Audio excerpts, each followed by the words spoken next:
Una buona serata a tutti i telespettatori, ben ritrovati, benvenuti nello studio di TV7 Match. Buonasera Ermanno. Allora, anche questa sera, come temi, possiamo dirlo, importanti. Sì, puoi dirlo, non c'è problema, qui non si può dire qualsiasi cosa. Allora i temi sono due sostanzialmente. Il primo un tema è la famiglia, quale sarà il futuro di quell'aggregazione di individui che ha creato un certo tipo di società e che accudisce i propri figli. Oggi stiamo vedendo una trasformazione abbastanza veloce e abbastanza radicale di quello che è il concetto antico della famiglia, quindi il reciproco aiuto, l'allevamento, l'allevare e istruire i figli, eccetera, e dare un'educazione. E il secondo invece l'acqua, la cosa più banale che c'è su questo mondo, finirà tra poco.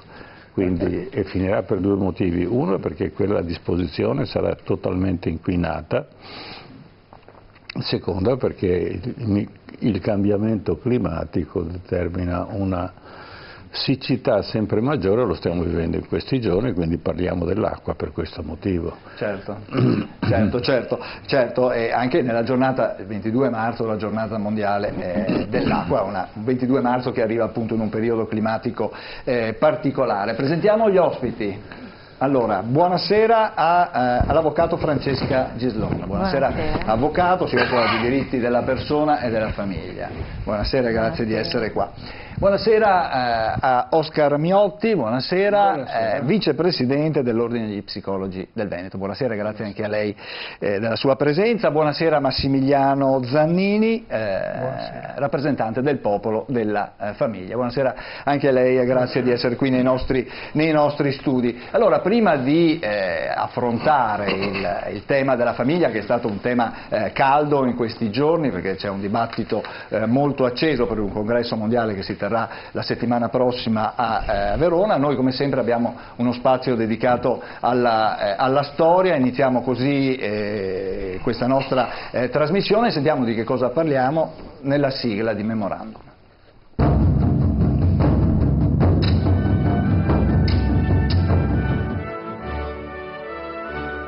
Memorandum, storia e memoria. 17 marzo 1831. Nasce a Fossano il generale italiano Fiorenzo Bava Beccaris, veterano della guerra di Crimea e delle guerre di indipendenza, e ricordato per aver represso nel sangue i moti di Milano del 1898.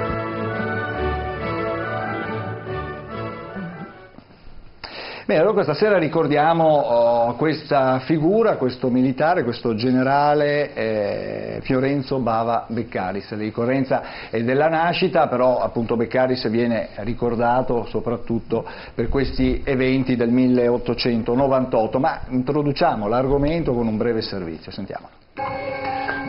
Il 17 marzo 1831 nasce a Fossano, in provincia di Cuneo, Fiorenzo Bava Beccaris.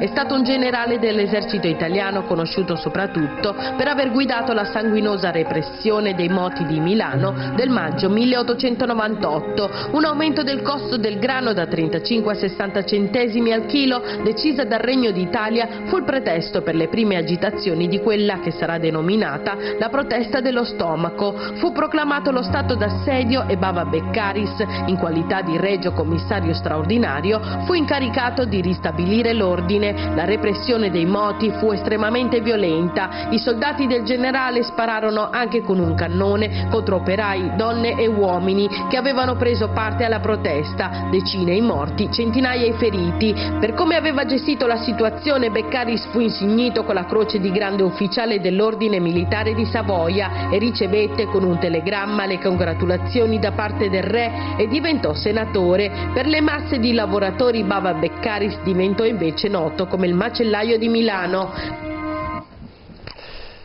Ecco, questa diciamo così il quadro, una breve ricostruzione di quanto avvenne quell'anno, il 1898, un anno appunto di insurrezione. Si protestava, è stata nominata la protesta dello stomaco, la protesta del pane. Ecco, una figura sicuramente particolare questa di Beccaris, che usa le armi, usa anche i cannoni per sparare contro la gente in città, a Milano. Cosa dice Oscar Meotti? Beh, sicuramente sembra crudele, no? Sembra crudele andare a sparare alla gente che ha fame, però chiaramente nella storia questo signore doveva dimostrare che era capace di reagire. Probabilmente lì c'è stata una dimostrazione di forza dove prima lui non era stato così forte precedentemente in altre situazioni. Ecco, quindi sicuramente dal punto di vista psicologico c'è stata una reazione a un senso di inadeguatezza che lui aveva dimostrato precedentemente, anche se aveva fatto delle guerre o altre azioni. Certo, ecco, Avvocato Gislon, è una protesta che nasce dal basso, questa è una protesta proprio dettata dalla fame, degli aumenti del costo del grano che veramente metteva alla fame la gente. Sì, ma infatti il detto ai posteri l'ardua sentenza non è a caso, perché giudicare, a parte senza approfondita conoscenza poi della storia, nel senso che quella che ho io sono ricordi molto scolastici, quindi non mi permetto. Le proteste spesso nascono dal basso, perché le classi che patiscono prima quando ci sono delle situazioni di disagio sono le classi meno abbienti, sono le classi cosiddette più basse. Certo, quella fu una repressione particolarmente pesante in termini di vite umane e di vite umane civili, perché non erano militari, e quindi insomma la riflessione è comunque, io penso e spero che anche la decisione che ha preso chi ha dato l'ordine fosse una decisione più costretta dagli eventi che non da scelte, e bisogna inquadrarla anche in un momento storico. Certo, è stata molto sanguinosa. Certo, Zanini, cosa possiamo aggiungere ancora? Io aggiungerei poco, nel senso che credo che per qualsiasi ragione canoneggiare la folla non sia comunque una soluzione. Voglio dire, queste persone avevano fame, ce lo dice la storia, c'erano stati degli eventi per i quali appunto si sono trovate in qualche maniera in piazza per dire, cioè, noi non riusciamo più a pagarci il pane. È un po', non dico che, quasi quasi mi sembra un po' il passaggio, quando c'è stato il passaggio degli euro, ecco, non vorrei fare un accostamento, una questione storica completamente diversa, però trovarsi di punto in bianco in una situazione dove uno ha un potere di spesa, un potere di acquisto magari soprattutto per i beni fondamentali, cioè stiamo parlando di pane, non stiamo parlando di villeggiatura o delle cose che sono superflue. È una situazione che veramente sì, non so come l'affronterei. Certo che in ogni caso la reazione che c'è stata all'epoca con tutto il contesto storico mi sembra sia stata comunque molto molto spinta, ecco, perché voglio dire, ci sono stati dei morti. Sinceramente umanamente non riesco a darmi una giustificazione di questo tipo di azione qua, ecco. Beh, erano anche altri tempi, e forse ci dice anche quanto valevano, diciamo, tra virgolette, le persone, no, Armando? No, io vorrei domandarvi se avete nell'immaginario di un fatto di questo genere, lo attualizzate oggi. Cioè, cos'era l'Italia in quel momento?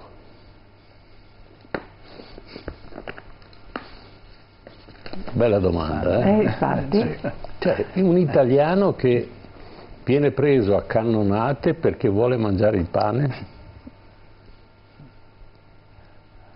Perché la storia è bella raccontarla al volo, invece bisogna fermarsi e pensare, quelli erano gli italiani.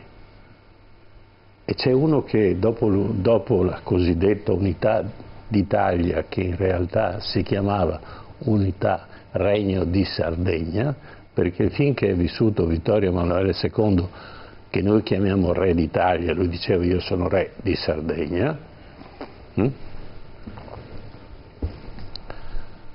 Cosa succede in questa Italia?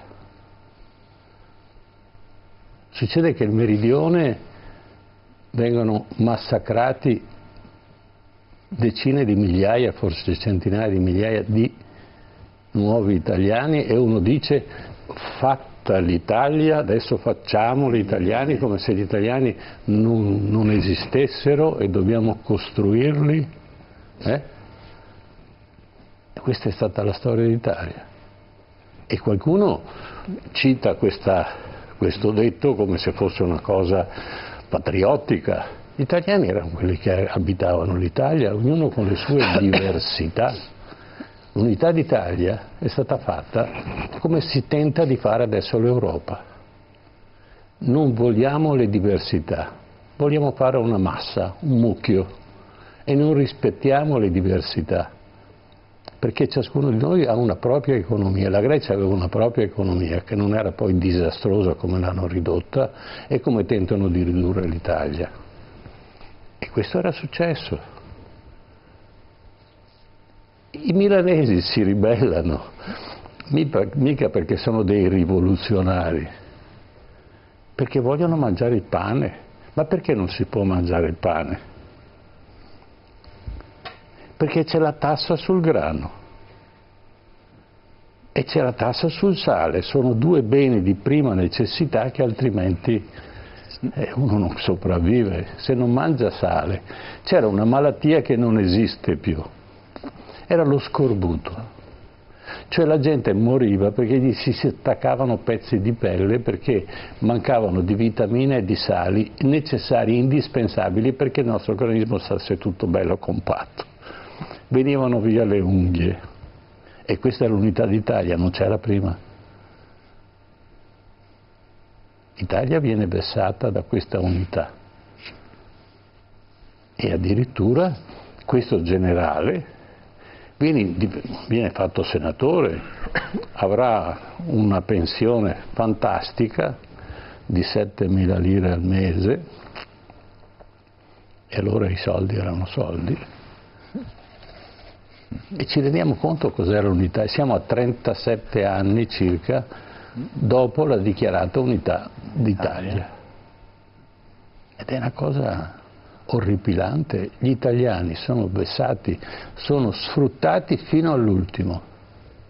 Per stabilire quanto la tassa sul grano, sulle macine, sui mulini, veniva messo una sorta di...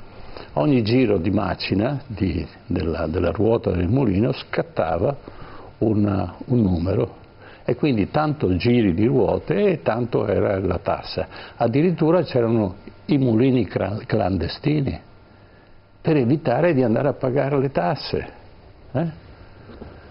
Questa è l'Italia. Non vi sembra che sia un po' eccessiva? Ma non è un problema europeo allora, perché a Parigi c'è la Ville Lumière, a Milano si spara col cannone. Ma questo signor Bava Beccaris addirittura è quello che incita per l'intervento dell'Italia nella Prima Guerra Mondiale. E c'è un omicidio di un altro generale in cui lui probabilmente è coinvolto, che era contrario all'interventismo dell'Italia ed era chiaramente più saggio di lui. Ma poi è quello che consiglia Vittorio Emanuele III di mettere al potere Mussolini, che non era stato eletto, ma in questa situazione di totale disastro che ha lasciato la Prima Guerra Mondiale, chiaramente ci voleva un governo forte, ma un governo forte perché? Perché non era cambiato il sistema. E allora dirò una cosa che forse a qualcuno non piace, ma va vista nel contesto storico. Mussolini migliora i rapporti con la gente, quantomeno all'inizio. Perché ci sono le colonie, mandano i bambini al mare a prendere il sole perché sono rachitici. Quando mai Bava Beccaris poteva pensare una cosa di questo genere, o Vittorio Emanuele III? E allora se la storia non viene contestualizzata, non viene capita, non viene attualizzata, paragonata all'attuale storia italiana, quella che viviamo in questi giorni, si fa fatica a capire questi fenomeni che sono disastrosi. Questa era l'Italia. Ed era un'Italia che non era assolutamente unita, perché altrimenti non avrebbero fatto questi disastri. Il terrore dei Savoia è che ci fosse una rivolta tale che avrebbe sovvertito l'ordine che da poco, 37 anni, era stato messo insieme e che non era ancora consolidato, tant'è che poi viene l'omicidio di Umberto I, 2 anni più tardi, e Bresci dice l'ho ucciso per vendicare. Si parla ufficialmente di 80 morti, ma qualcuno probabilmente sono molti di più, si arriva fino a 850, ora una via di mezzo è comprensibile. Sono stati sacrificati, ma non sono dei rivoluzionari, è gente che gira per la strada e dice voglio andare a mangiare anch'io qualcosa, o ho dei figli a cui dar da mangiare. Questa era l'Italia. E allora bisogna capire e insegnare ai nostri figli questo tipo di storia, perché è troppo facile parlare che ha sparato ad alzo zero col cannone in mezzo a Milano. Va contestualizzato. Quella che l'Italia poi è diventata dopo la Seconda Guerra Mondiale, che ha scoperto la democrazia, ma non certamente né per i Savoia né per il clero, ma perché sono degli americani che hanno detto potete vivere tranquillamente bene se rispettate uno l'altro e ogni persona è una ricchezza per gli altri. È un principio molto semplice, no? Mi pare che Franklin abbia detto che una delle aspirazioni che l'uomo deve avere è quello della felicità, e questo basta. Certo, c'è scritto nella dichiarazione di indipendenza, no? Sì. Questa aspirazione appunto alla felicità, e c'è da domandarsi anche che cos'era la felicità a quei tempi, che cosa rappresentava essere felici allora, no? Allora, chiudiamo qua questa nostra pagina dedicata all'angolo della ricorrenza, andiamo in pubblicità e torniamo subito, e allora parleremo di famiglia naturale, di famiglia tradizionale, parleremo di matrimoni, di unioni civili, insomma di quanto è cambiata la famiglia in questi anni e che cosa sta anche comportando e dove stiamo andando tra poco dopo la pubblicità.